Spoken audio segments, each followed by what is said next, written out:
終於到咗歐洲啦。呢度係匈牙利首都布達佩斯。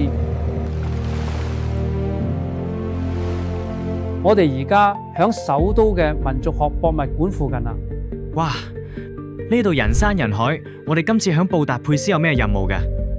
廉政公署同國際反貪局聯合會喺度舉辦首個歐洲反貪會議。陳仔，你講下今次會議嘅內容啊！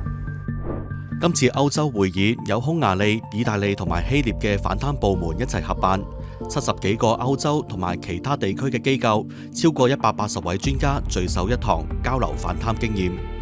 除咗反貪同執法機構之外，仲有聯合國毒罪辦、歐盟相關機構、專門研究反貪嘅國際同學術組織、奧地利國際反貪學院同埋歐洲嘅智庫代表等。出入聯合會主席嘅廉政專員胡英明提出，歐盟最新反貪指令啱啱生效，要求所有成員國必須設立專門反貪機構。今次歐洲反貪會議正正喺最佳時機舉行，俾廉署同埋聯合會為各國反貪機構分享廉署超過50年寶貴經驗，並且為日後提供各項支援進行協商，建立更堅固嘅全球反貪網絡。Corruption divides us,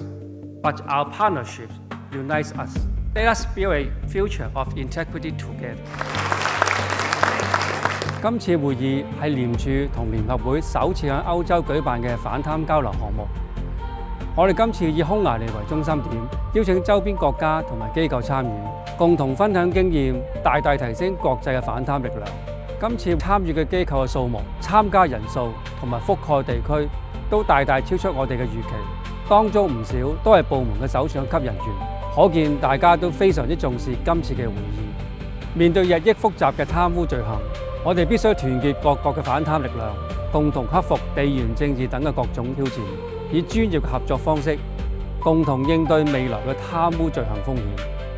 廉政公署亦都派出多位經驗豐富嘅執行處人員，同各國代表分享香港反貪經驗，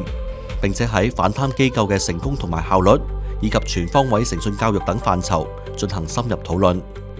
另外，今次布達佩斯之行，廉署亦都夥拍律政司揚帆出海，向國際說好香港故事。律政司高級助理刑事檢控專員伍淑娟隨團出席會議，分享香港貪污案件當中追逃追贓嘅經驗同埋成效。廉署亦都同奧地利嘅國際反貪學院簽署合作備忘錄，進一步強化廉署喺歐洲區域嘅培訓交流同埋合作網絡。廉署代表團亦都拜訪中華人民共和國駐匈牙利特命全權大使龔濤，講解最新嘅國際反貪工作。今次歐洲嘅反貪旅程，認識咗好多志同道合嘅反貪夥伴啦。廉署同聯合會會繼續全力以赴，號召全球反貪力量，共建冇貪污嘅世界啊！